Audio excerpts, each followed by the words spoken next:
The November 5th, 2019 meeting of the Douglas County Board of Commissioners will come to order, and we are pleased to have with us this morning Ms. Sharon Johnson from Senior Services with us to lead us in our invocation. And after the invocation, please remain standing for the pledge to the flag. Good morning, Mrs. Johnson. Good morning. Let us pray.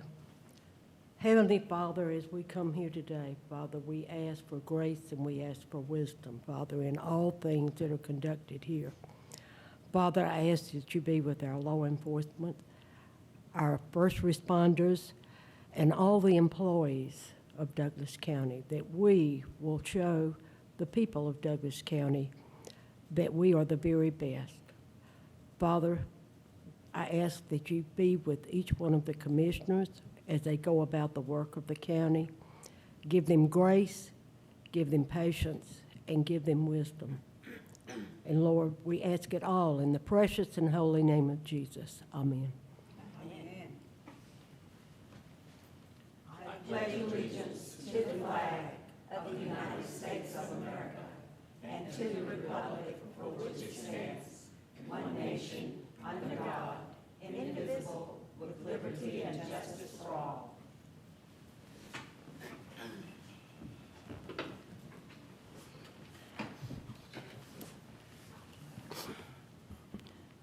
Ms. Johnson, thank you so much for rendering such a wonderful prayer this morning, and appreciate two words, grace and patience, for the Board of Commissioners, and we received that. Thank you so much. Good morning to the citizens of Douglas County. We value your voice and appreciate your participation in county government.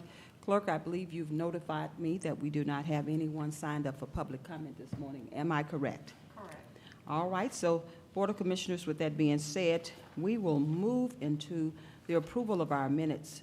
Board of Commissioners, you have the commission meeting minutes of October 15, 2019, the work session meeting of October 14, 2019, the executive session minutes of October 14, 2019, and also our elected officials constitutional officers retreat minutes of October 10, 2019. Are there any corrections, additions, or deletions that need to be made at this time? No, ma'am. Being none, the minutes stand approved as presented. Next, we have proclamations. We have tab number 5, which is proclamation, starting off with a proclamation observing November 22nd through 28, 2019 as Farm City Week in Douglas County, and presentation of services by Mr. Joey Rainwater. We have two proclamations this morning, and I ask that we will like to take photographs with you, but once we finish the second proclamation, we'll come down and take separate photos with you all. So thank you so much. Mr. Joey Rainwater, would you please come forward? Do you have anyone with you to stand? Okay. We appreciate you coming in, Mr. Rainwater. We've had some discussions, and I appreciate all the great things that you're doing in Douglas County in terms of our good farm foods and things of that sort. So you may proceed. Yes, ma'am. Thank you for allowing us the privilege to be here this morning and to present the proclamation, and also to share a little bit about what Farm Bureau organization is about. And so broad spectrum, I'd like to start with saying that the Douglas County Farm Bureau is part of the Georgia Farm Bureau, which is part of the American Farm Bureau Federation, which makes up the largest voice for agriculture in America. And so we're proud of that, being able to stand and to speak. So the Georgia Farm Bureau has representation at the Capitol in Atlanta, and then also in Washington, D.C., working on policy development and things of that nature for agriculture. And so to bring it down to our county level, closer spectrum of where we're at, just to give you an idea about what Douglas County Farm Bureau is involved with and what we do is most people know us as an insurance company.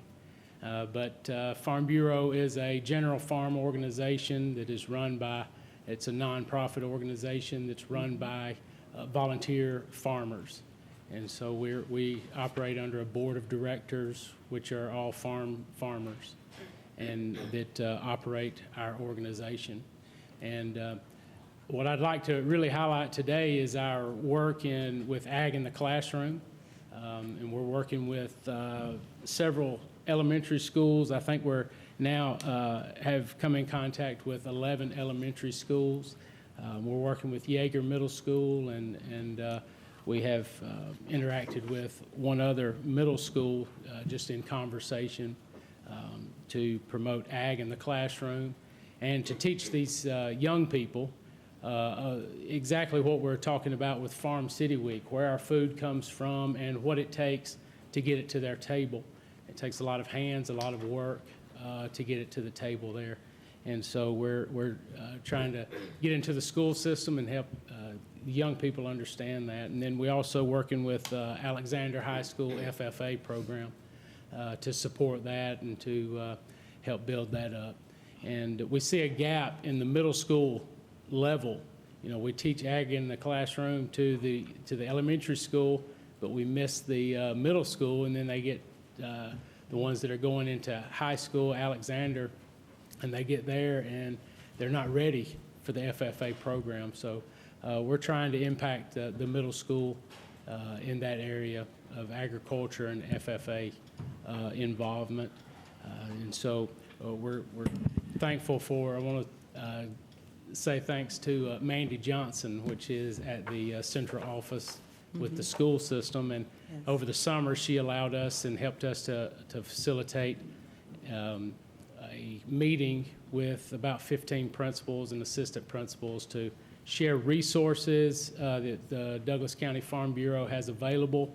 And we're trying to build into the teachers so that they in turn can build into the students and educate them. And so we're actively involved with that. And so I just wanted to highlight those things of how we're involved with the school system and the kids. And like I shared at our annual meeting, that I would like to see these young people being raised up, going through the FFA program, which is producing prominent leaders in society, and would love to see us raise up our own young people to one day sit in chairs of elected positions and to run our county. And so that's my ultimate goal and desire as the president of Douglas County Farm Bureau. But I want to build and invest in the lives of our teachers so that they can in turn invest in the lives of young people.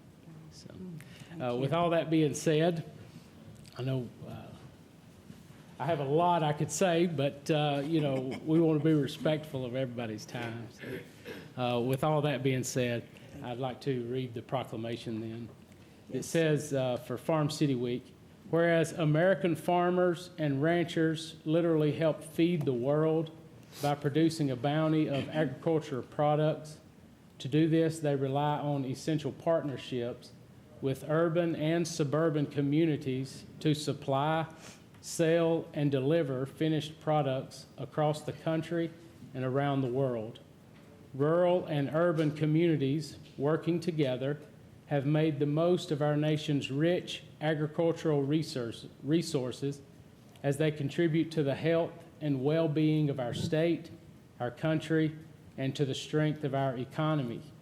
And whereas during the National Farm City Week, we recognize the importance of this cooperative network. Agriculture employs more than 21 million workers, including farmers and ranchers, shippers, processors, marketers, retailers, truck drivers, inspectors, and others who annually contribute more than $1 trillion to our gross domestic product. In Georgia, agriculture contributes more than $73 billion annually to the state's economy. 1 in 7 Georgians work in agriculture, forestry, or agriculture-related field. And whereas the agriculture industry provides us with food, clothing, and shelter, as well as fuel for our general needs, energy needs. As we welcome new opportunities for trade, the hard work and successful cooperation between farmers and city workers will continue to play a vital role in our state and our nation's future. And whereas Farm City collaborations help maintain and improve our food and fiber supply and contribute to a better quality of life for countless citizens.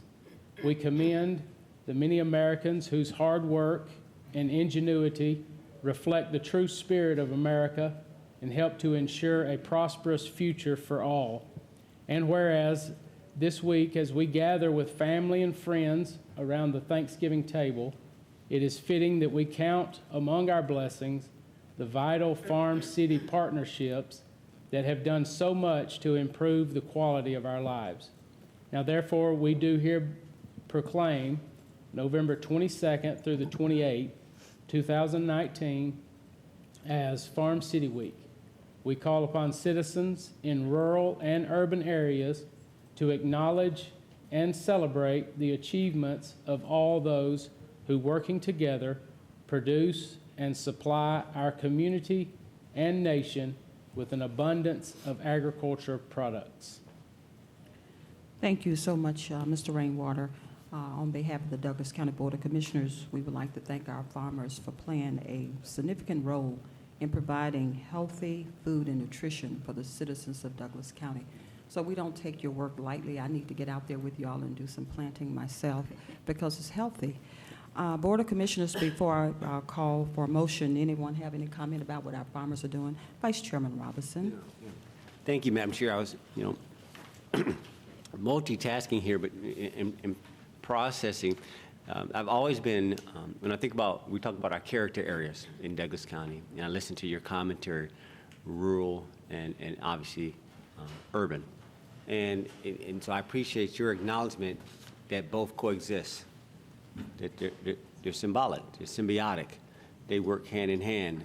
When I think about a garden or a farm, you water all the garden. You don't just water one part of it.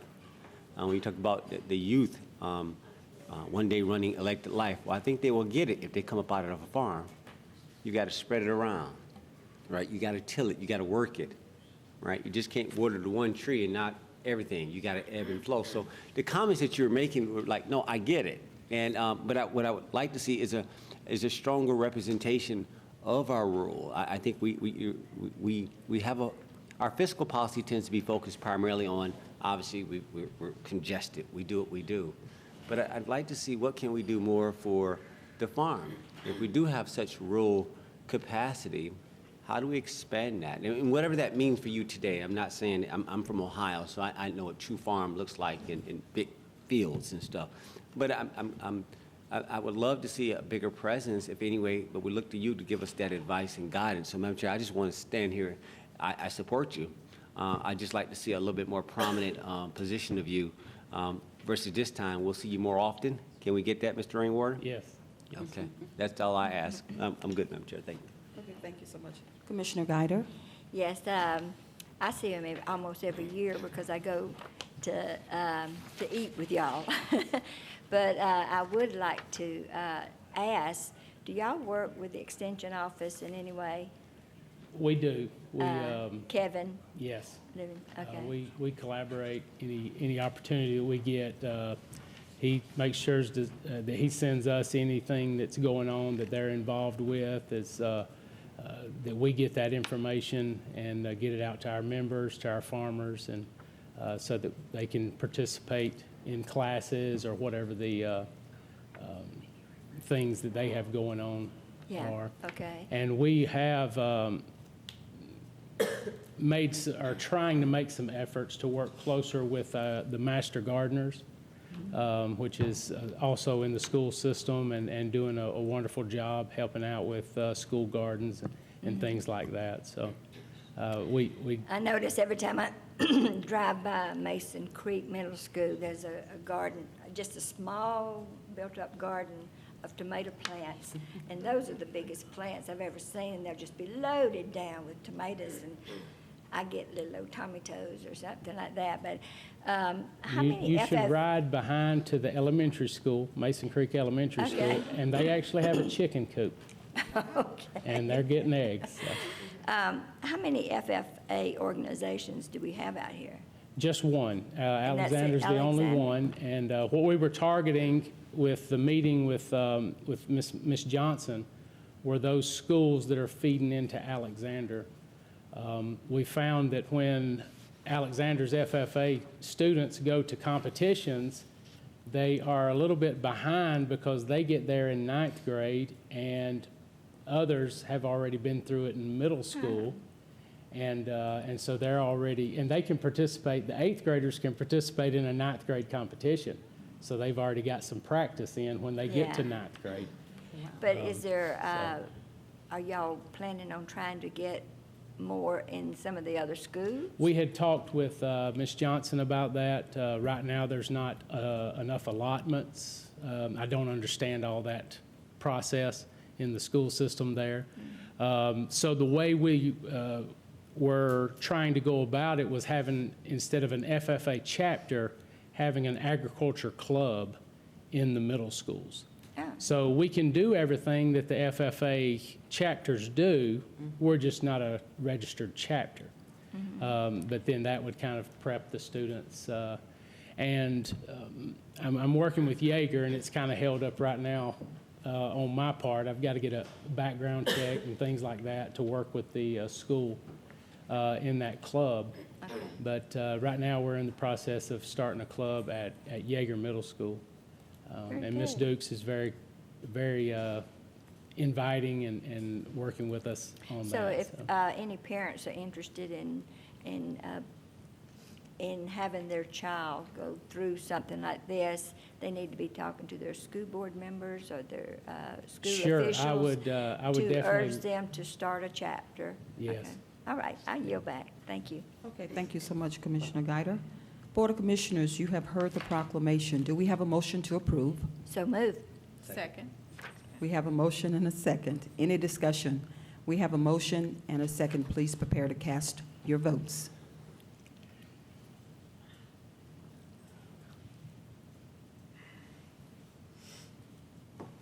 There it is.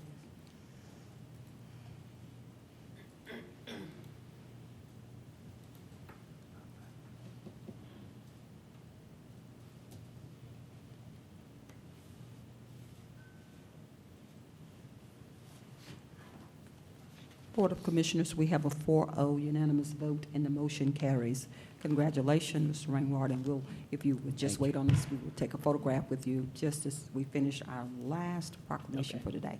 We appreciate you and thank you, Thank and you very appreciate what much. the farmers are doing here in Douglas County. All right, tab number 6, proclamation observing International Care and Kindness Week in Douglas County. And that proclamation will be read by, you said, Ms. Patricia Watley, but I want to make sure, did I pronounce your last name correct? Watley, that's Oh, I correct. was right on time. Yes. Well, good morning, and thank you for being here. Good morning, Dr. Jones. We appreciate the opportunity to be here. I have with me Pat Garner, who's also a member of our organization. Pat, you want to join us and stand side by side? We appreciate this opportunity, Dr. Jones and fellow commissioners. We know that it's care and kindness is an important thing, and without those things any place, it makes life a lot more difficult. Our organization is Pilot Club of Sweetwater, and we've been in Douglas County since 2008, and we have been working with many people who are caregivers around the county, and that's not necessarily just caring for the ill, that's caring for people, a librarian, a teacher. We have so many caregivers in our community, our policemen, our firemen, our commissioners that take care of us as well. And so we appreciate that, and we appreciate the opportunity to be here. Our proclamation today is International Care and Kindness Week. Whereas Pilot International was founded in Macon, Georgia in 1921, and whereas this nonprofit Community Service Organization's mission is to serve Pilot International programs in communities throughout the world. And whereas Pilot's motto is do more, care more, and be more, and strive to serve communities by reaching out to those in need. And whereas Pilot International is made up of a diverse group of people who celebrate family caregivers, encourage families and friends to spend time together without cell phones, to cheer teachers and mentors through notes and drawings from children, thanking them for their care and kindness. And Pilot International has been true to its mission to serve communities throughout the world for nearly 100 years and has served Douglas County since April 23rd, 2008. Now, therefore, the Douglas County Board of Commissioners proclaims the week of November 3rd through 9th, 2019 as International Care and Kindness Week in Douglas County, Georgia, and encourage men and women who wish to serve their communities to seek opportunities to join with the Pilot International in fellowship and service in our communities. So proclaimed this 5th day of November 2019. Wow, thank you so much, Ms. Wiley. That was amazing. Thank you for just today gracing this county with care and kindness, so we could certainly, that allows all of us to serve our community in a more kinder way. Certainly, this moment touches my heart because we all need to be kind to one another. It's just, it doesn't take much to be kind. It's just a smile and just a helpful heart. So thank you today for presenting. And Board of Commissioners, before I call for a proclamation, anyone have any comments about care and kindness? Commissioner Guider. When I was in Tennessee not too long ago, they had signs, yard signs, said, "Just be kind." And I thought that was a great idea. Just wanted to share that. Thank you. You're back. Thank you so much, Commissioner Guider. Board of Commissioners, you have heard the proclamation. Do we have a motion to approve? So move. Second. We have a motion and a second. Any discussion? We have a motion and a second. Please prepare to cast your votes.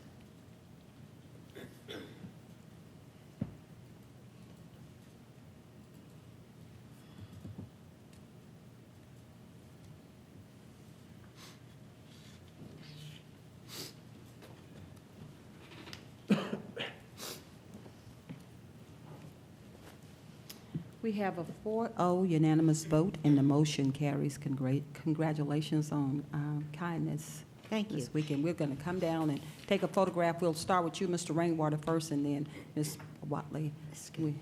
Patricia will. I would like to invite you all to join us tomorrow at the Benton House at 11 o'clock.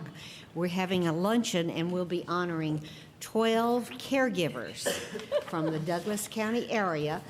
Some are professional caregivers, some are home caregivers, people who don't get recognized and don't get told, thank you for your service.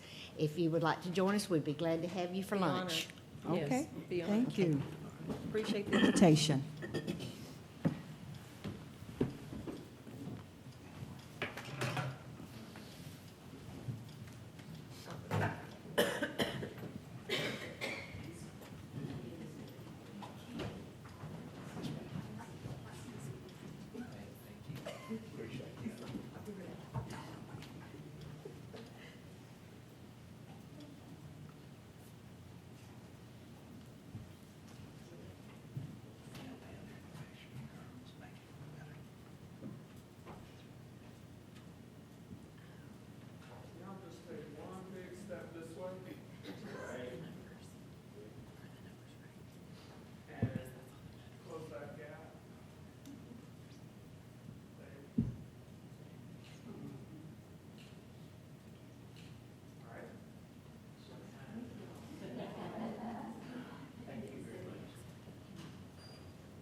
hot?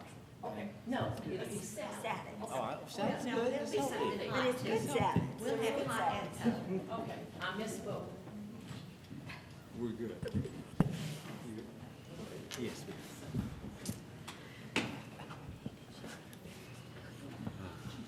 Very good.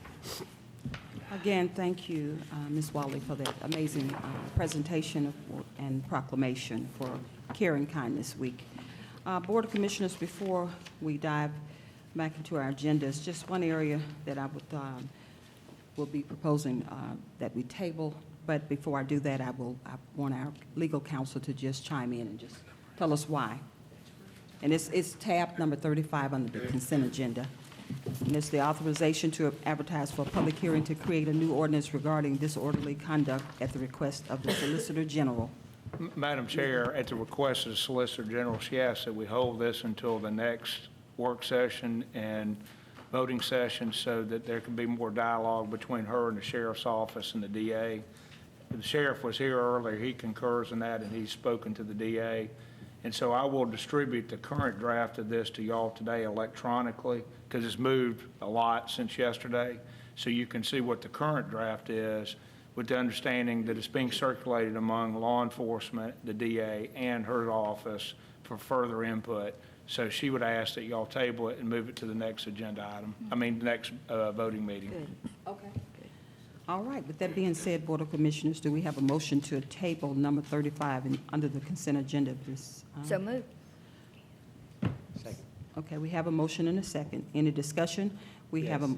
okay, Vice Chairman Robinson. And I appreciate that we're going to circulate it, but I'm trusting that the Board of Commissioners will have a chance to have a conversation with the solicitor, which was our point yesterday. It was because she wasn't available. So will that happen? I hear DA, I hear Sheriff, but we're the ones who's actually facilitating it. Will we have a chance to weigh in on this? Sure, and we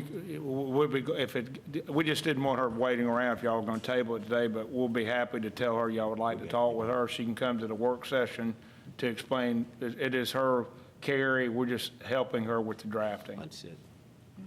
Good. Thank you. All right, we have a motion and a second. All in favor, please indicate by raising your right hand. We have a 4-0 unanimous vote, and the motion carries. Clerk, thank you so much. So that item has been removed from the consent agenda. Now we'll pivot back to the public hearing, which is tab number 7, to consider amendments to Article 2, Purchasing Section 9-25, Purchasing Procedures, and 9-34, County Preference of the Douglas County Code of Ordinances. Our Deputy Director of Purchasing, Don Evers. Good morning, everyone. Good morning. Yes, this public hearing is to consider amendments to Article 2, Section 9-25, Purchasing Procedures, and 9-34, County Preference. Currently, for Section 9-25, Purchasing Procedures, up to $2,500 is for the Purchasing Director. We're asking that that be amended for up to $10,000 Purchasing Director. Currently, up to $10,000 is the County Administrator or one Commissioner. We're asking that that be amended for up to $25,000 the County Administrator. Also, currently, we have $10,000 to $24,999.99, the County Administrator and one Commissioner, or the majority of the Commissioners. We also have currently $25,000 to $50,000, the County Administrator and majority of the Commissioners. We're asking that that be amended to $25,001 to $50,000, the County Administrator and Commission Chair or the Vice Chair. In addition, under this section, where it lists requisitions for professional services rendered to the county by attorneys at law, engineers, accountants, medical doctors, insurance agents, and other such professional personnel shall be approved or be denied by a majority of the Commissioners. We're asking that we include consultants under this section as well. For Section 9-34, it currently lists 3% county preference. We're asking that to be amended to the 5% county preference. Those are all of the amendments that we were asking to be considered for this public hearing today. Okay, thank you so much. Board of Commissioners, I will proceed to open this public hearing. This public hearing is now open. for those who want to speak for this public hearing.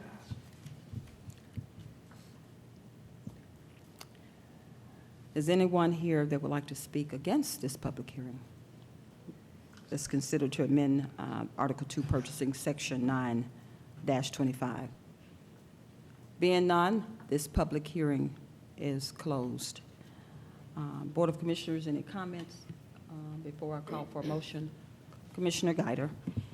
Yes, the $25,001 up to To $50,000. $50,000, it says county chair and who?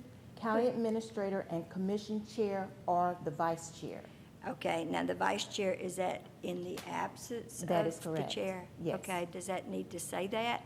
We can have it say in the absence of the commission chair. Well, otherwise, it just sounds like, and nothing against him, I'm not saying that, I'm just saying he's just supposed to sit in She's not here. when she's not here. So Understood. if we could just amend that one part. And I heard you say 5% for the county vendors. County preference, yes. Did you say anything about the 15%? The 15% is for the disadvantaged business enterprise, and that is listed under the consent agenda where we're Okay, requesting to okay. I got advertise that for a little public hearing. confused. Because you, yesterday, I think you said you were talking about the 5% for the county preference also, so, okay, I yield back. Okay. Board of Commissioners, anyone else? Yeah. Vice Chairman Robinson. Yeah, I appreciate it, and I appreciate the comments earlier, and Commissioner Mitchell added that vice chair in there, and I won't speak on his behalf what his intentions were in doing so, but we'll leave that alone. That being said, internal controls are important. This is something that has stood the test of time, at least the 10 years I've been here, and it's always been sort of a point of unintended contention. You know, it's always about, who has authority to do what. And it's just sort of, look at the policy. And it's something, and especially when it comes to consultants. And that's one thing that I've always had an issue with the county, and how certain people were able to be selected to do work and certain people weren't. Especially with consultants, it was always this issue of, okay, who gets, well, you got to put that on the agenda. But then we didn't put everything on the agenda. It was always convenient. And this I'm speaking to staff, because that was my point. Like, why are y'all doing that? Why are y'all afraid to do this? If you have the authority to hire a consultant outside the policy or within the context, then do it. But why all this cloak and dagger? And it really bothered me. It's like, why are y'all doing business like that? That's the sleight of hand that people want to, that the public looks at us and judges us. And I'm sitting here, and again, our policy just wasn't clear. Right, so we don't have to go through this no more. Right, so you can hire a consultant, whomever who's a professional services, up to a certain amount, and it's not, no, well, you got to put that on the agenda. No, you don't, because it wasn't consistent. So I just had to drive home that one point on this. I think it's job well done, Don. Thank you very much, Chair of the committee, Tarina Carthen. You guys did a very, very good job sort of thinking through this, expanding it. I think also the bottleneck that happened with departments getting stuff done. The policy was set at a long time ago. We've grown bigger than that. You have more advanced senior leadership that actually can handle this and make the right decisions. You don't have to micromanage and find, who's going to sign off on this. It's like, it's too much bottleneck. We were once a small county. We're no longer a small county. And so now you had to sort of expand our controls to reflect that change and that capacity of leadership to be able to do it and do what's right. So, well done. I just want to make that comment. Thank you, Madam Chair. Thank you. Thank you so much, Commissioner Guider.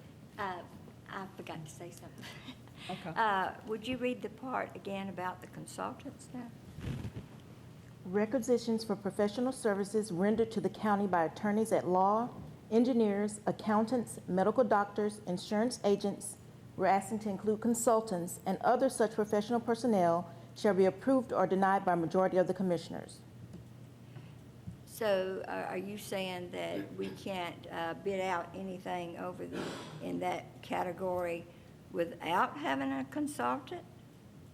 Is that what it says? Repeat your question, because I don't think it's saying that we can't bid anything out without having a consultant. It's just making the consultant inclusive as part of the professional services that are there listed now. For instance, attorneys at law and Oh, engineers. you just added Yes, we just consultants added in consultants there. in there. Okay. Yes. I got a little confused about how you read that, so I yield back. Okay, thank Thank you. you. Commissioner Carthen, I believe you have a comment. I do.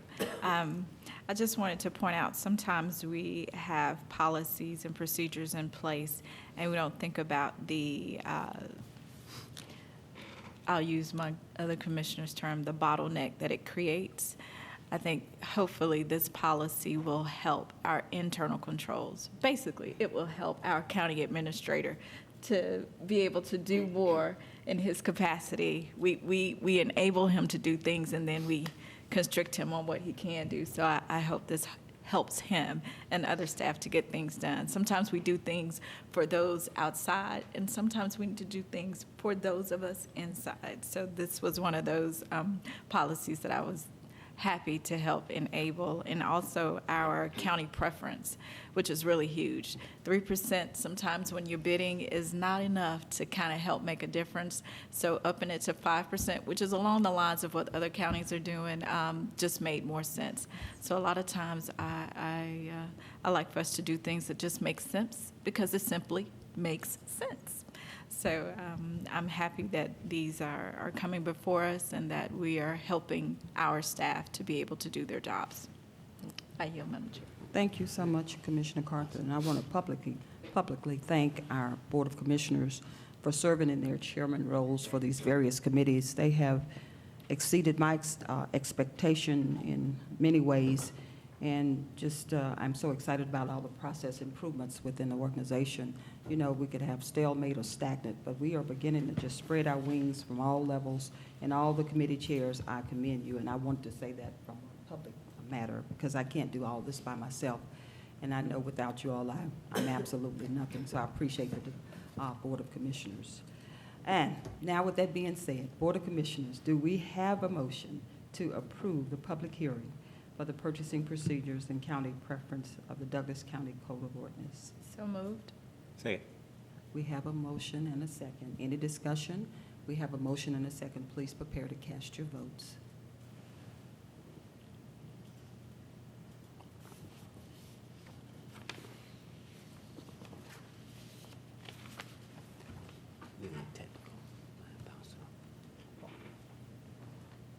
Chandler?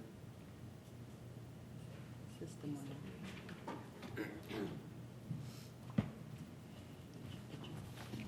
It's just- No, talk to him.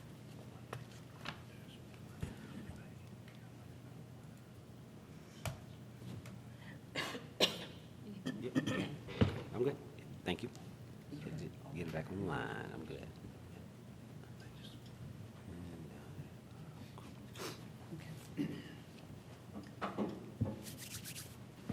We have a 4-0 unanimous vote, and the motion carries. Thank you so much. Thank you. Mrs. Evers. All right, tab number 8, to consider amendments to the Douglas County Code of Ordinances regarding Section 6-350 of Article 22, Property Maintenance Code, and Section 11-71, definitions of Article 5, Noise Control. Our own Mr. Phil Schaefer. Thank you. Madam Chair, Commissioners, these are two relatively small text amendments to try and bring the current Unified Development Code, as it's referenced in your Code of Ordinance, into concert with what we need to reference. So the first one for Chapter 7, Article 22, that was from the Building Department. They need to have the generic reference so that when the state statutes adopt new codes for property maintenance, we don't have a 2006 reference in our old code that forces our inspectors to enforce the 2006 reference rather than the most recent version. So this changes that language so we can just simply enforce the code that's adopted by statute at the state level as whatever current version that is.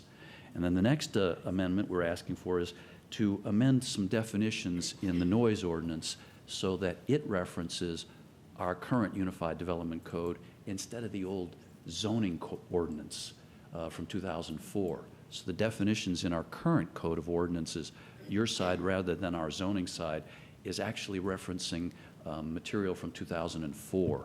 And so we would like to change those definitions to reference the current Unified Development Code definitions for residential, commercial, and industrial. That way, the standards are very clear as to what you're actually enforcing. Okay. Thank you so much, Mr. Schaefer. Board of Commissioners, I will now open this public hearing. This public hearing is open for those who are here to speak for this noise ordinance, the revisions, should I say, and the amendments. We have anyone here to speak for? Okay. We have anyone here against these revisions and amendments for the noise ordinance? With that being said, this public hearing is now closed. Board of Commissioners, do you have any comments regarding this before I call for a motion regarding the noise ordinance? Commissioner Guider? Just a couple of questions. Are there any changes to the noise control? No ordinance? changes to the standards, only changes to the references and the definitions of those categories of land use. Did any definitions change or anything? No? No, just simply the actual zoning districts that are referenced as part of commercial, residential, and industrial is all we're changing. And then also the reference to the old zoning ordinance, because your code of ordinances is actually looking back and trying to enforce the old zoning ordinance instead of the new Unified Development Code. So those are the two things. So that- there's absolutely no changes, it's just clean up? It's cleaning up the language, so if we ever had to defend it in court, you could clearly defend what was being administered. All right, thank you, I yield back. Okay, any other comment? Okay, Board of Commissioners, do we have a motion to approve this Douglas County Code of Ordinance regarding the noise control? So moved. Second. Okay, we have a motion and a second. Any discussion? We have a motion and a second. Please prepare to cast your votes.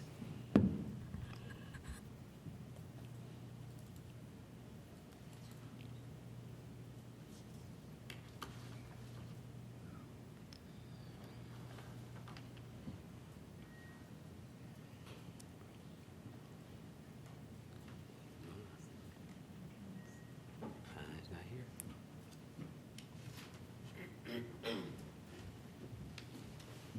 It didn't flip. It didn't flip.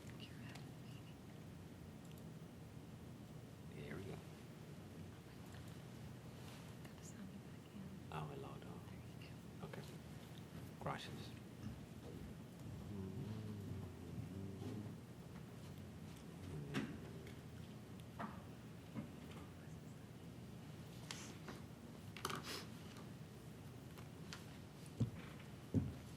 We have a 4-0 unanimous vote, and the motion carries. Thank you so much, Mr. Schaefer.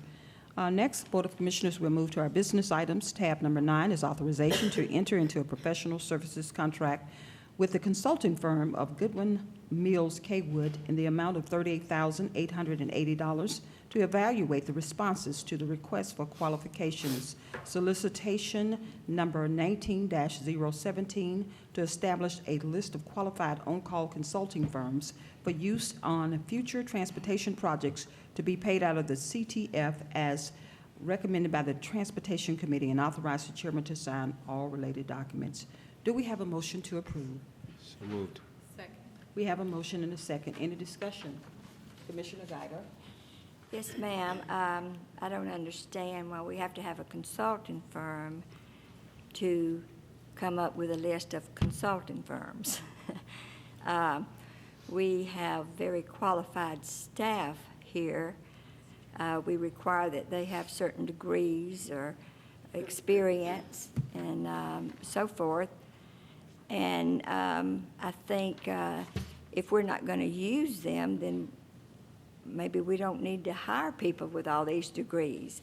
So I think they are quite capable of looking at the request for qualifications to determine who we need to put on this list of consulting firms, instead of having another consulting firm come in for $38,000 to help us compile that list. I just don't, just because the money is there, doesn't mean we have to spend it. It is not government's job to create jobs for anybody. It is not our job to, put jobs out there just to employ people. I truly feel like we've got capable people here in the county, within the staff, that can make these decisions. We're going to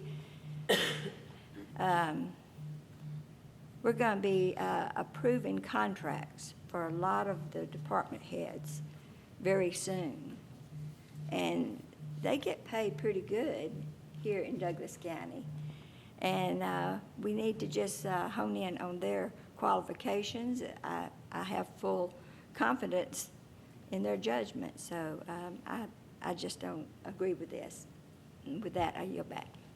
Thank you so much, Commissioner Guido. Vice Chairman Robinson? No, I appreciate the comment, and I get it. She brings up a good point, right? Right, we have staff that typically goes forth and consent agendas for their contracts, and they can be taken out and voted one by time based on what we think if they're getting their job done, and I'm okay with that. But herein lies, our job is to check and balance staff. People have, we'll talk about this moral hazard. Everybody has bias. Everybody has their own ways of doing things, right? And so if we're the ones who are hired to check the administration, right? No, you don't just puppet. You don't just okay. Now, if that's all you can do, I get it. But if I'm sitting here and I'm looking at it, and what we're looking for was the process. What was not being said and what needs to be told is, we asked a simple question: how was the process done, and how did you arrive at this group of people? And it couldn't be defended. They made us dig a little bit deeper and a little bit deeper. And it's like, okay, well, who is the selection committee? And it got to a point, well, it was just, we had a problem, right? So you're just in a corner, and how this came out was to be fair. And this is all about fairness, and this is for all 150,000 people, not the elite, not the status quo. It's for anybody who want to do business in Douglas. That it's just not some, well, we ain't gonna bid on that because they're gonna give it to their normal old friends. Our job is to make sure now this is equal opportunity. And that is the challenge, to say, okay, now how'd you go about doing that? All right, so if you put everything on a single site where everybody gets to go to and self-select, we're game. But then if you go to another site and create an email list that you pushed out, well, that's not open. That's like, okay, well, how'd you pick that group of people? And so at the end of the day, it came down to all we were looking for was assurances that the process was fair. But the commentary that comes from staff sometimes, it gets sort of like, ooh, okay, you may want to watch the narrative, right? So if it's going to be between, the elected officials and staff, that probably you don't want to be in that place. So we know you don't turn over your power just to let them deal you your hand. If you have questions about what they're doing, and if you're not satisfied, then you can send it back and say, do it over. So in this was just simply, well, we're about to lock somebody up, engineering firms. So just like all those people who are out there, we got all these technology companies here, and anybody that bring it through the system for workforce, whatever the case may be, these young kids over there in the school, and we're about to lock up engineering contracts for 3 years along these 8 to 11 categories. We're about to lock these people up on this on-demand, and nobody else gets to get in here. So it's like, yes, we fundamentally had a problem with that. We had a problem with contracts being locked up. We're talking about we're open for business, but we're about to lock them up. So you had to check the process like, no, I don't want it to go down like that. And it could have been just a dialogue. Sometimes it's the tone and exchange that causes it to go left versus right. It's simply, if we were just looking for some assurances that was fair, but if it got to a point, well, it won't make a difference, well, okay, here we are. So you're right, it could have been done in-house, but sometimes you do need an objective third party. On federal contracts, you do have what they call third-party evaluators. You do need things to be objective, right? Now, we didn't need to go here on this one, but this is an object lesson for the record. Like, do it right. Like, it wasn't intended to lean it, but we just like, well, some people didn't get it. They didn't know nothing about this. It's like, okay, but they didn't get the special Beyonce email behind to get the ring to go behind. Like, okay, wait a minute. So some firms got it and some firms didn't. How did that work? Why shouldn't it have just been open? That was our issue. So we bounced this around between the purchasing committee, then back to transportation committee. We talked about this up here at the full board. And so we got here that, yeah, the cost of doing business is what it is, but we want to get this right. What you don't do is have to validate and keep maintaining the old way of doing stuff. Like, no, we just did a disadvantaged business enterprise policy. Open this thing up, all right? So let's just call it for what it is. It's like, no, let's do better. Just do a little bit better. I yield, Madam Chair. Okay. Commissioner Carthen. The thing that struck me on this particular item is that when we decided to hire a third party to evaluate, we found out that there were some parties that we thought would be able to do it, and they came clean and said, you know what, no, I won't be able to do it because I may be biased. I know too many companies out there that I may lean towards just because I've worked with them before, or I know their caliber of work, so I may lean towards them more than giving an opportunity to a new company.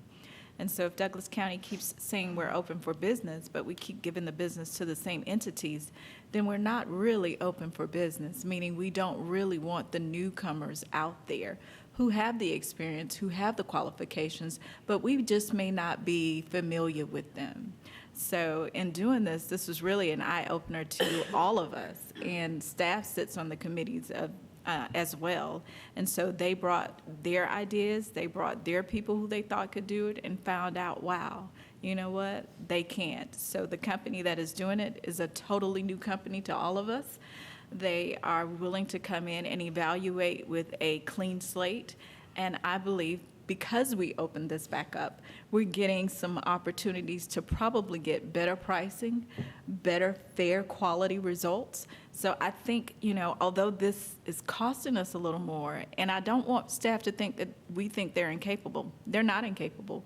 We rely on them every single day to get the work done. So we know that they're capable, but there are times when we must say, let's take a closer look, take our hands off of it, and give a fair and objective approach to it. So I think this is why it's being done this way.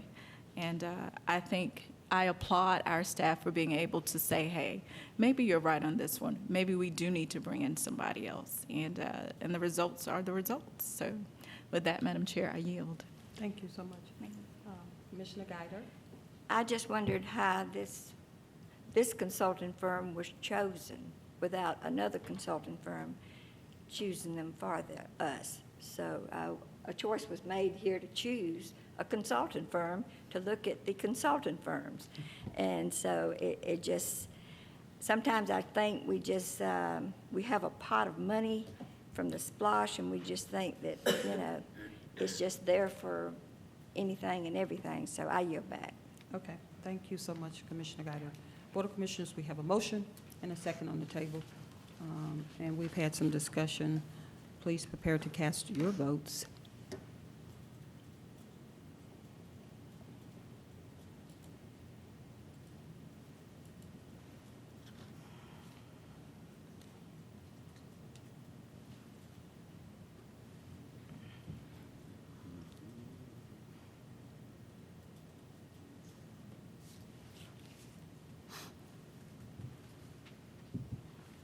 We have a 3-1 vote, and the motion carries.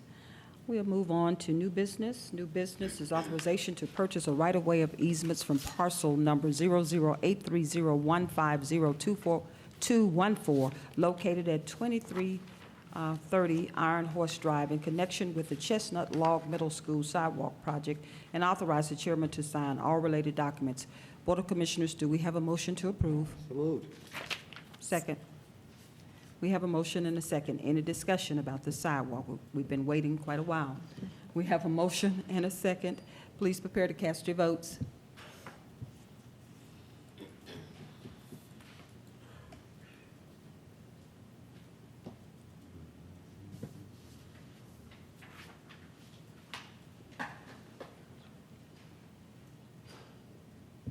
We have a 4-0 unanimous vote, and the motion carries.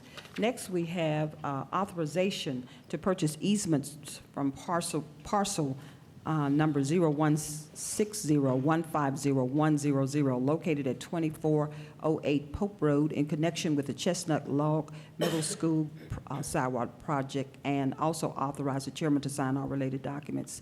This is again related to the Chestnut Log Middle School sidewalk project. Do we have a motion to approve? So moved. Second? We have a motion and a second. Any discussion? We have a motion and a second. Please prepare to cast your votes.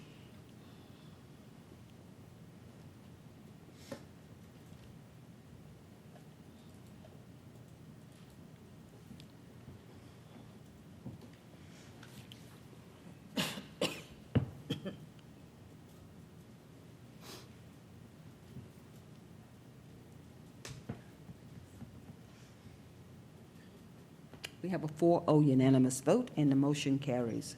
All right, next we have authorization to purchase right-of-way and easements from parcel number 0160150002, located at 2412 Pope Road, in connection with the Chestnut Log Middle School sidewalk project, and authorize the chairman to sign all related documents. Do we have a motion to approve?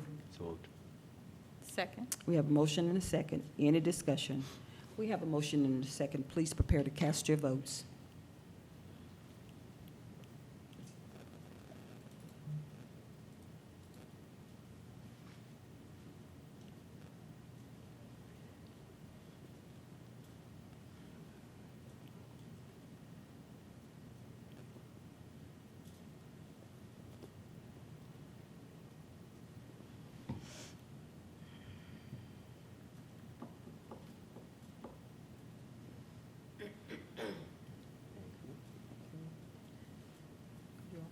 Mhm.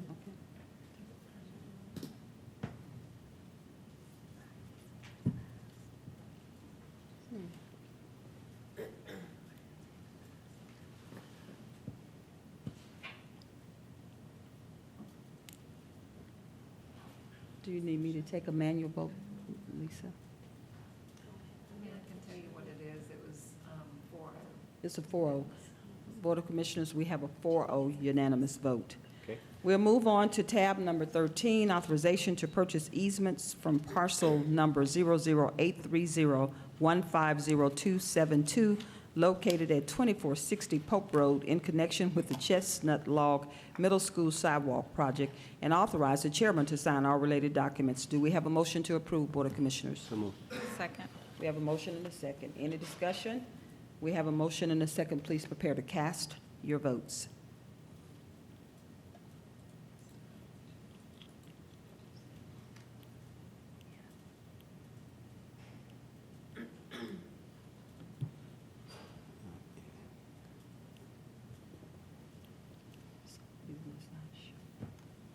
Having some technical difficulties. It is 4-0 unanimous. There it is. It's a 4-0 unanimous vote, Had to and the catch up motion with us. carries.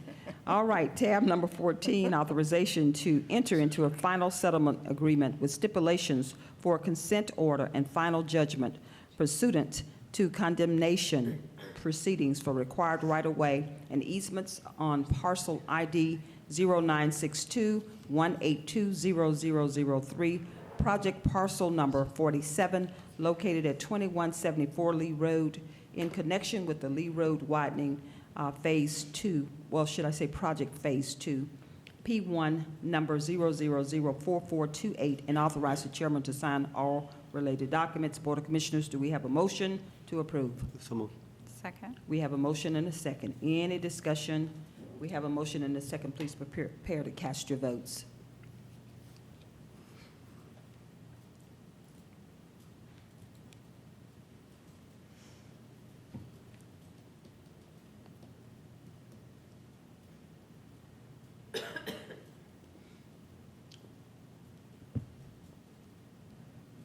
We have a 4-0 unanimous vote, and the motion carries.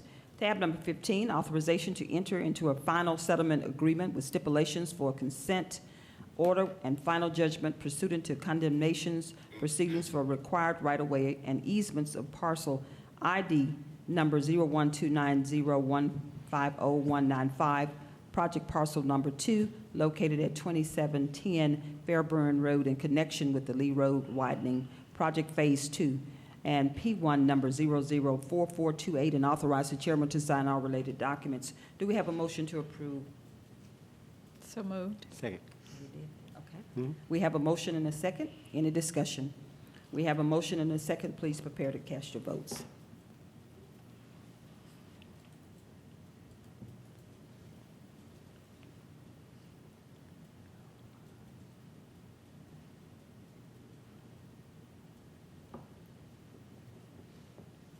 Come on.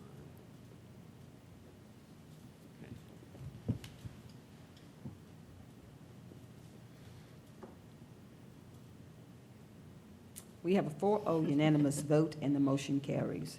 Next, we have tab number 16, authorization to enter into a final settlement agreement with stipulations for consent order and final judgments pursuant to condemnation proceedings for required right-of-way and easements on parcel ID number 080618200069, project parcel number 117A, located at 1636 Lee Road in connection with the Lee Road widening project phase 2, P1 number 004428, and authorize the chairman to sign all related documents. Board of Commissioners, do we have a motion to approve? So moved. So moved. Second. We have a motion and a second. Any discussion? We have a motion and a second. Please prepare. Any discussion? Please prepare to cast your votes. Make sure.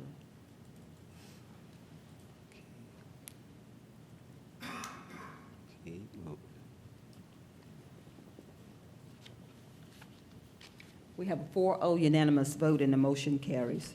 Last but not least, tab number 17, under our new business for today, authorization to waive release of lien from parcel number 002202500012, located at 5401 Post Road in connection with the Post Road Bridge project, and authorize the chairman to sign all related documents. Board of Commissioners, do we have a motion to approve? So moved. Second. Okay, we have a motion and a second. Any discussion? We have a motion and a second. Please prepare to cast your votes.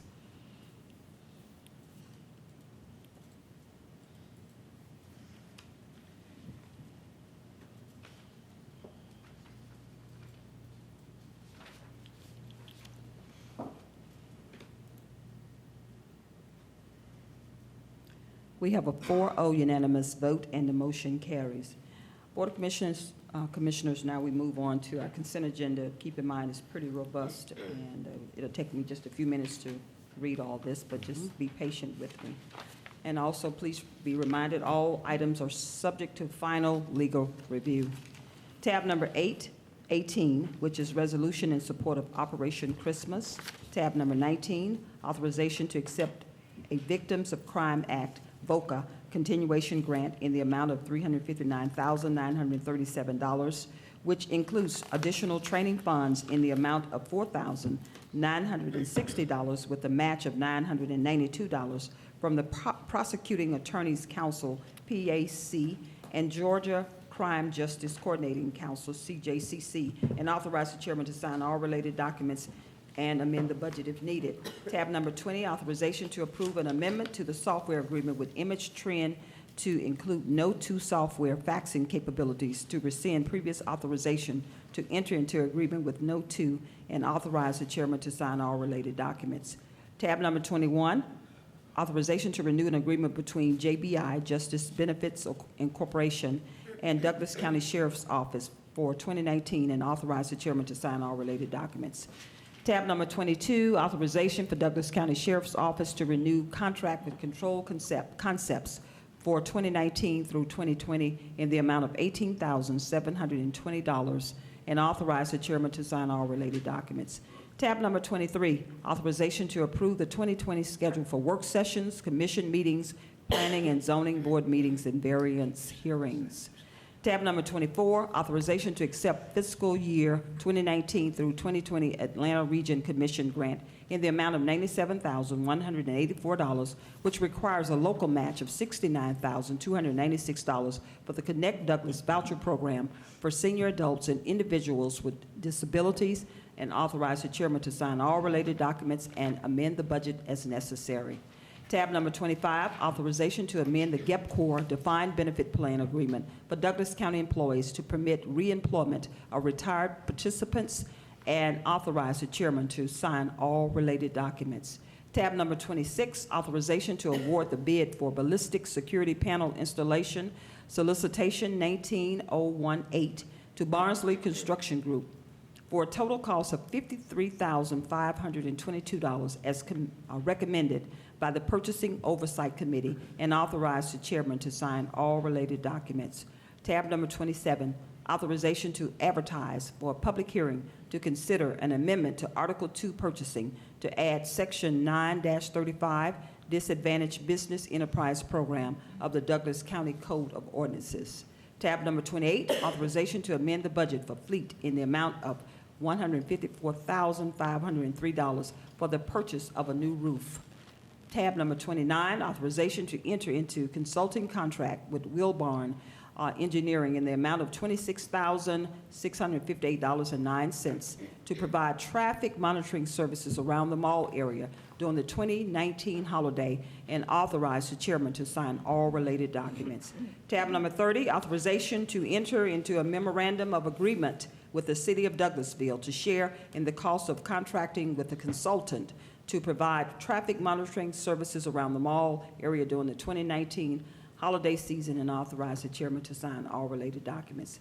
Tab number 31, authorization to allocate an additional $1.3 million from the 2016 SPLOST funds for the county to manage construction of the Lee Road Widening Phase 2 project, and to contract for construction administration, inspection, and testing services required during construction of the project, and authorize the chairman to sign all related documents.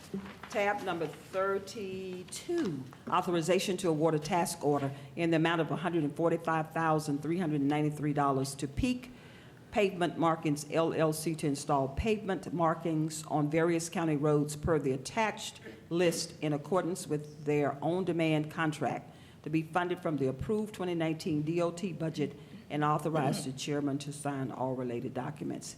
Tab number 33, authorization to award a task order in the amount of $94,525 to Highway Services Incorporation to install pavement markers on various county roads per the attached list in accordance with their own demand contract, to be funded by G.LMEG grant with a 30% local match from the 2016 SPLOST funds, and authorize the chairman to sign all related documents. And last but not least, tab number 34, authorization to award a task order for Roadside Specialties Incorporation in the amount of $205,668 to install pavement markers on various county roads per the attached list in accordance with their own demand contract, to be funded by G.LMEG grant with a 30% local match from the 2016 SPLOST funds, and authorize the chairman to sign all related documents.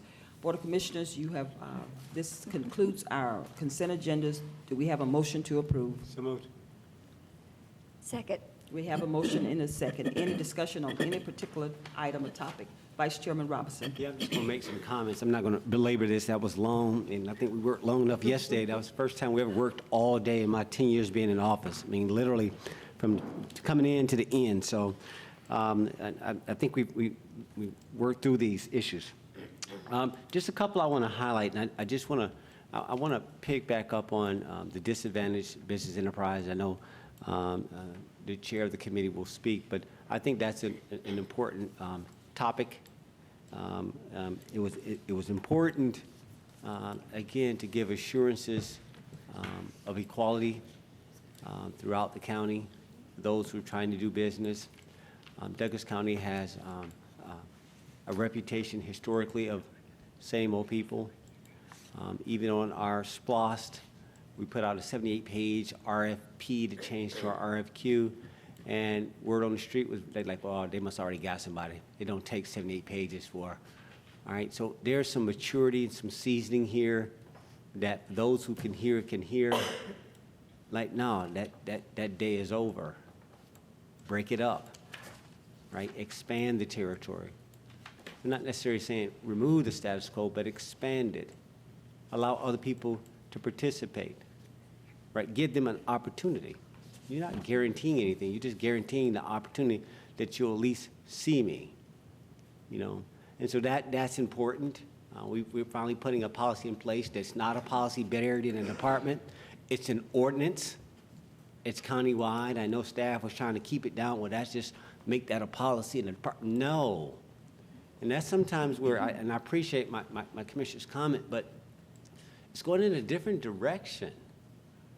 We need cooperation from staff that, like, I know it's not the historical. I get it, but y'all have to work with us. Right? And so when we have those moments where, well, I mean, as much as you want to make this what it is, but we're really trying to be fair and equal to all citizens. Right? I mean, all citizens. Right? That's what this comes down to. And so I can appreciate all the pivoting and the innuendo, and it's like, okay, I get all that, but that's not going to change. Like, no, just not going to do it that way no more.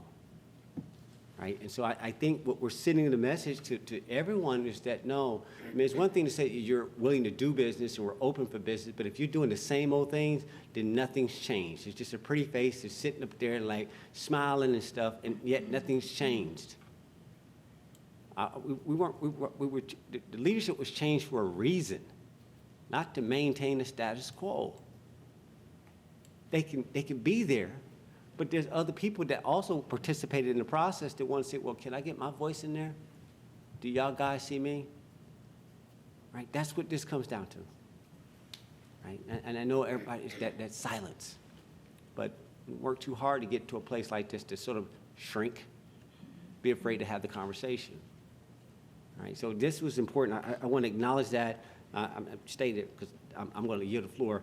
My other comment also related to back to the consultants, which is also related, number 31. We had this comment yesterday when we relied too much on staff, and we had to go over $1.3 million extra. Unit testing was something that we were supposed to address at the beginning of the slot selection. We picked Moreland, right? Staff decided to take it out. We could do it ourselves. Now we're putting it back in. We said at that time, you can't do this. That's too much capacity. Don't over-impress us, right? Don't forget. Like, it's like sometimes we forget what we said, what we did. We get caught up in the moment. You act like somebody's not watching it. And so then you can be like, okay, now remember when you made this comment and you went on record and all these struggles and, everybody's trying to jockey. And it's like, okay, this is not going to play out like everybody thinks. And it's like, work with us. Right? So I don't disagree with the fact, like, okay, it's $1.3 million. We did ask for what was the full number. So when we took money out of Anawake and we shifted everything over to Lee Road, we all agreed to do that. And then we thought that was the right number. Now it's like, okay, it's $1.3 million more. Like, come on, guys. So that's why, no, you never just give your total decision-making over to staff. You must have enough capacity on your own to challenge it. Because everybody has their motives. Everybody has their agenda. This is government. This ain't private sector. And so you got to like, okay. So we're just asking that the staff works with us. We believe that everybody does the right thing. But the leanings are there. And every now and then they cross. All right, so we're not saying it's zero sum, but we're just saying it's acknowledged, and we're just trying to work through that. So again, I appreciate all the effort on that disadvantaged business enterprise. Miguel, thank you for helping refinance Lee Road, getting that back on track. It is what it was. We shouldn't have to spend that much money to begin with. We won't rehash that, so we know this is full circle. Thank you for getting, helping work with Madam Chair to get us down to GDOT and getting us to buy some time. To her, Madam Guy's comment about, staff being able to do certain things. Well, it was important that we manage our SPLOST project on, a monthly basis versus an annual. And why did it take me 6 months? If I'm so dependent on staff, why did what's taking y'all so long? If we're working with our SPLOST manager, we pay $4 million. What do you mean you can't figure this out? Do you mean I got to break my own spreadsheet out? Yes, they're educated and so are we. And our job is to check and balance as district commissioners. Now, look, I'm not the executive. I'm not part of the executive administration. My job, like, look, I come in every 2 weeks, and I bring everything I'm about, and it's either you survive the test or you don't. It's like anything. The students, we teach them, like, okay, survive the test or you don't, do over. So no, you just don't go alone. You don't, I mean, if you do, you can. There's nothing wrong with that. I'm gonna let everybody pick their own position, how they deal with people. I just don't give it over like that. Right? I have the capacity to be able to say either I agree or disagree and can defend that position. Right? I wasn't raised that way just to go along with somebody tells you what to do. Independent thinker. So again, I appreciate this coming into the end of this third year in leadership as we go into this turn here. This is important, right? A lot of good work has been done, right? A lot of good work has been done, right? Some tough topics that have been always worked around. And again, I've got the historical perspective. We won't act new. But again, I do appreciate staff. They are appreciated, and I know this is tough, and that's why they sit at the top of the food chain with our county administrator and everybody else. I get it, and they're tough, and they can handle this. So with that being said, Madam Chair, I yield back. Okay, thank you so much. Commissioner Guider? Yes, ma'am. Dawn, just need to ask you one question about number 27, which is the Disadvantaged Business Enterprise Program. Now, we just approved a 5% for incentive, not incentive, but County preference. county preference if you are a vendor here in the county.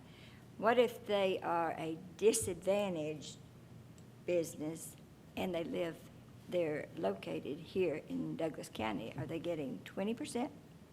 Well, based on the policy for the disadvantaged business enterprise, the participation will be at the 50% for all awards valued at the $250,000 in one or greater. So therefore, if they're falling under the disadvantaged business enterprise and they are awarded that particular contract, they will get that 15%. Okay, so they don't get the 5% and the 15%. I would say that if they're awarded that, they would only be participating as a disadvantaged business enterprise versus the local, but I will do more research on that and get back with you as far as them getting the double 15% and 5. To qualify for that, they have to have a certificate either from the state or the federal government? Yes, I will read to you what we're asking that we advertise for, and the policy will read as follows. The Disadvantaged Business Enterprise Program, DBE, ensures that contracts are made available to small business owned and controlled by socially and economically disadvantaged individuals. To qualify as a DBE in Douglas County, a business must submit a letter or other documentation from the United States Department of Transportation certifying that the business qualifies as a DBE, or 2, submit a letter or other documentation from the state of Georgia certifying that the business qualifies as a DBE, or 3, submit a letter or other documentation from a local government entity within the state of Georgia certifying that the business qualifies as a DBE, and execute a form prescribed by the Douglas County Board of Commissioners affirming under the penalty of perjury that the business qualifies as a DBE as defined by 49 CFR Part 26. Okay, so they have to be certified? Yes, that is correct. Okay, that was my question, and you answered my other question. You said you'd get back with me on whether they get the 5 and the 15 or just the 15. So Right. I don't know if anybody knows. Yes, Madam Chair. Uh-huh. So it's my understanding, Dawn, you correct me if I'm wrong, the DBE is not on today's agenda. That'll be, we have Right. to advertise. it. It's just to be advertised. So the 5% is for local bidders, so they get local preference. If they're within 5% over the low bid, then we can opt to provide the contract to the local bidder. Local bidder. As That is far as correct. the DBE requirements, it's for projects $250,000 and more, and it requires 15% participation. It doesn't say they get a 15% discount or within 15% of the low bidder. Right. It's just that all the subs and/or the general contractor have to add up to 15% of the contract. Okay. That is correct. All right, thank you. And on item number 24, the ARC gave us a grant for additional funding for the senior voucher system. Now, the seniors, we went from 100 up to 150, I think, Director Gary. Watson. And so you've got some open slots? Could you come forward, Director Watson? I was trying to allow you to see, but she has, Commissioner Guyton has, seems like she has, I guess, some rolling questions for you. To me, this is a great program because anybody in the county that is a senior or disabled can qualify. It covers the whole county, it services the whole county. Yes, So, ma'am, that's correct. tell the people what they need to do to apply for this. Well, first of all, we were able to get about $10,000 additional federal money this year, which is going to allow us to increase our client base by about 20. We currently have about 130 clients in the program that breaks up into about 75 seniors and 55 disabled people. And so we'll go from 130 to 150. So with that this new waiting grant. list goes down some. Yes, ma'am. Okay, right now, I think you've got about 100 waiting, but this is going to be taken off of that. Yes, Okay. ma'am. And for seniors 60 and over, there is an income limit for them. And so they have to go through a certification process through our office. For the disabled individuals who are 19 to 59, all they have to do is provide us with a certificate from their doctor saying that they aren't able to use standard modes of transportation. Mhm. So this is a good thing. Is there a possibility of getting more money next year? We try every year. What's it based on, population? Yes, ma'am. The Atlanta region as a whole gets a certain allocation from the federal government for this program, and then there are several provider communities in the Atlanta region, in addition to Douglas County, that operate those types of programs. So we each have to apply based on what we feel like our needs are, and then ARC allocates the money. And the way this voucher program works, they pay $10 and they get $100 worth of vouchers. That's correct. Yeah, that's Transportation to be used with Uber or well, not taxis not, or no, whatever. ma'am, not. We have private providers who again have to go through a certification process through our program, and then the clients arrange their transportation one-on-one with those providers. And seniors are able to get $100 worth of vouchers for $10 per month. Disabled individuals are able to get $200 of vouchers Oh, it's per per month for $20. month. Okay, Yes, very ma'am. good. Okay, all right. I just wanted, it was mainly for the public. Thank you. And one last thing, Madam Chair, please bear with me. Number 29, the consulting firm, and I never said I was against consulting firms. I was just against consulting firm to select consulting firms. But anyway, consulting firm for the holiday traffic. Miguel, I spoke about this yesterday. Something's not right with some of the lights on Highway 5, and there may be some others. And I know we have a staff person that's supposed to kind of monitor during the week, but of course, they go home at 5 o'clock, and then they're off on the weekends, which is when most of the traffic backs up. But I hear so many people say, I'll go to Carroll County rather than go through that intersection. And we're losing sales tax money, I'm telling you, because I will not fight that traffic on Highway 5. And so they will just go elsewhere, go to Hiram, wherever, to shop, and we're losing that sales tax money because of the congestion. Now, I know we're in the process, or the state DOT is in the process of adding another turn lane if you're traveling south from the interstate and you're going south there's gonna be 2 lanes to be able to turn, which will speed the light cycle up. But in the meantime, is there anything you can do to keep, I mean, I take pictures of the traffic, and sometimes on Highway 5, it backs up to Chick-fil-A from Douglas Boulevard. On Douglas Boulevard, it backs up to way past Home Depot.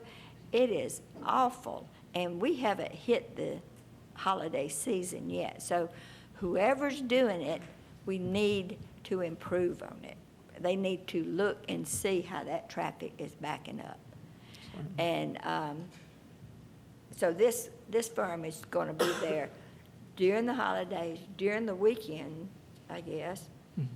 So, and the city's going to help with this? Yes, the city is going to pay, reimburse the county $11,000 and some change out of the $26,000. And to your first point about the corridor, Highway 5, we have had discussions, and we will continue to have discussions with the consulting firm that is actually monitoring Highway 5 on behalf of the Georgia DOT, it being a state route. They recognize that there are traffic issues. Some of them are related to the signal timing, and some of them are related to capacity. There's just a lot of traffic on that road that is not designed for that. But with the addition of turn lanes, that will certainly help. But we will continue the discussions and get information from the consulting firm that is monitoring that road to see what improvements can be made in the meantime. And actually, that have to be maintained indefinitely, because the signal timing has to be attuned to the traffic at the moment to maximize or to minimize the delay. I know it's not always traffic, it's the timing.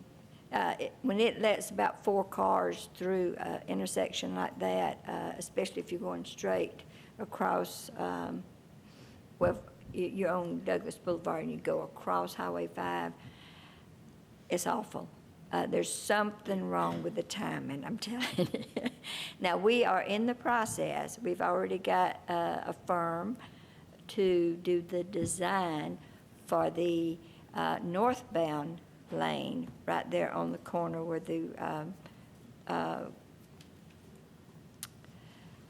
filling station was torn down. Mm-hmm. So are we, could you just update the public on that real quickly? Yes, we have, we're in the process of engaging that firm. We've reached out to them and gotten some pricing for the design of a right turn lane as you're traveling northbound on Highway 5 onto Douglas Boulevard. Mm-hmm. So this will improve the south side of the intersection. The project that is ongoing improves the north side of the intersection.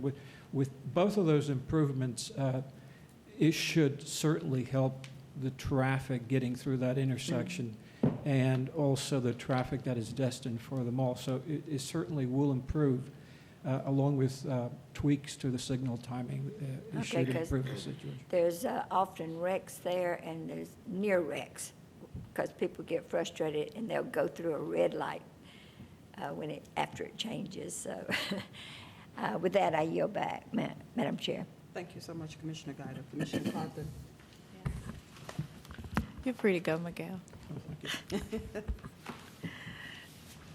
Gary Watson, Director Watson.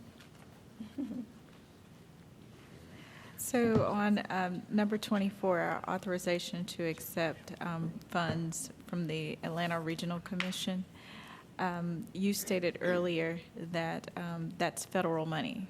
So Yes, it's ma'am. federal money, and it comes into the state by way of? The ARC. The ARC receives those funds actually from the Department of Human Services. So the Department of Community Services gives them to ARC, and because we are a part of ARC, we get to go to them and request ma'am. those funds. That's correct. So have we talked to ARC ever in the past about how we can obtain more funds? Yes, ma'am. We constantly talk to them about that. As I mentioned earlier, though, there's a limited amount of money that comes into the region, and it has to be split between us and the other providers of this program. But certainly, I assure you that we're at the table constantly trying to get additional funds, and we were able to get $10,000 extra this year. It's not very much, but it's more than we had last year. It is more than we had last year, and I would say probably, I'm alluded to because I do see you down at ARC, and I do know that you do have a great relationship with them, and Indeed. it's because you are down there on our behalf of Douglas County, and not just us, but behalf of the citizens that you go down there Yes, ma'am. and you talk with them. We have a match in this for $69,000, which helps to offset that cost. So on top of what we're doing with Connect Douglas, we're also doing this to Correct. help our citizens who are disabled and our seniors. Yes, ma'am. As we said several times before, the goal of you as a Board of Commissioners and us as Connect Douglas is to provide a comprehensive menu of transportation, transit, and mobility services for all the people of Douglas County. And the voucher program is just one facet of that. So I want to say you're doing a great job, and I want to say we are a part of ARC because of programs like this that help Yes, us to help our citizens. Absolutely. Actually. And on that note, you talked about there is, the reason why we get the funds that we get is based on population size. It's also based on population and the performance of some of the programs that we provide. For instance, a great deal of our Section 5307 money that comes from the Federal Transit Administration has been based on the performance of our van pool program down through the years. And now that we've started the fixed route service, we will get additional money based on the performance of it. So we certainly expect that as we move forward, our allocation from the Federal Transit Administration will increase, not only because of our van pool program, but also because of the fixed route service that we've started. So since Douglas County has a good track record of providing great service and performing in an outstanding way, you expect for us to continue that with our Connect Douglas? Yes, ma'am, absolutely. So I just want to commend you on that and to give citizens really, to ask them to give you a fair shake. History has shown that you have done a great job in providing great services to our mobility and transportation options here. And we think that Connect Douglas, actually, we know that Connect Douglas, given your track record, will do the same thing and provide more opportunities for us to mobilize our citizens. We're going to try our best. I know you're going to do it. Thank you, Gary. Thank you. You yield back? I yield back. All right. Board of Commissioners, we have a motion and a second on the table. Please prepare to cast your votes for this consent agenda.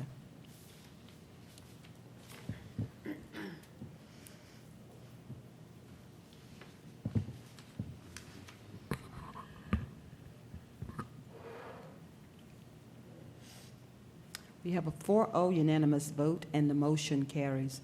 Our communication director is not with us today, so I will ask our clerk to read the announcements for us today. Lisa Watson, thank you so much. Mrs. Watson. Thank you. The annual Douglas County Veterans Day Lighted Parade, titled The Parade with a Purpose, will make its way again through Douglasville to honor our veterans, active military, and reserves on the night of Veterans Day, Monday, November 11th. This traditional parade presents the opportunity for Douglas County residents to say thank you to those who have obtained, preserved, and continue to protect our freedoms. Veteran groups, military, and reserve units, along with JROTC members and marching bands, are invited to participate in the annual occasion. We are now accepting applications for this special lighted nighttime event. Contact Rick Martin at 770-920-7303 or email dctv23@co.douglas.ga.us. And also, the Douglas County Courthouse and county programs and services will be closed on November 11th in observance of Veterans Day. Douglas County E911, Sheriff's Office, and Fire and EMS will be open as always to protect and serve the residents of our county. And I believe Commissioner Guyder has a town hall to add to that Yes. as well. Okay, Yes, Commissioner ma'am. Guyder? I just confirmed the facility last night, so that's why it's not on here. I will be having a town hall next Thursday, the 14th, at Ephesus Baptist Church from 6 to 8. And this will be after our little budget retreat, so I might have some information to put out there. But everybody's invited. We always have a real good crowd at District 4. And I hope to see you there. Thank you. Come with your questions. Thank you, Commissioner Guyder. Any other comments or announcements from our Board of Commissioners? No. Vice Chairman? Okay. No. Commissioner Carthen, you have anything to announce? Okay, well, thank you all so much. I just wanted to just announce that I had a town hall meeting this past Saturday from 1 to 3 at the Douglas County Library, and it went quite well. The citizens asked some very engaging questions, and again, I appreciate everything our citizens in Douglas County are doing to make this place great. With that being said, Board of Commissioners, if there's nothing else to come before this body, this meeting is adjourned.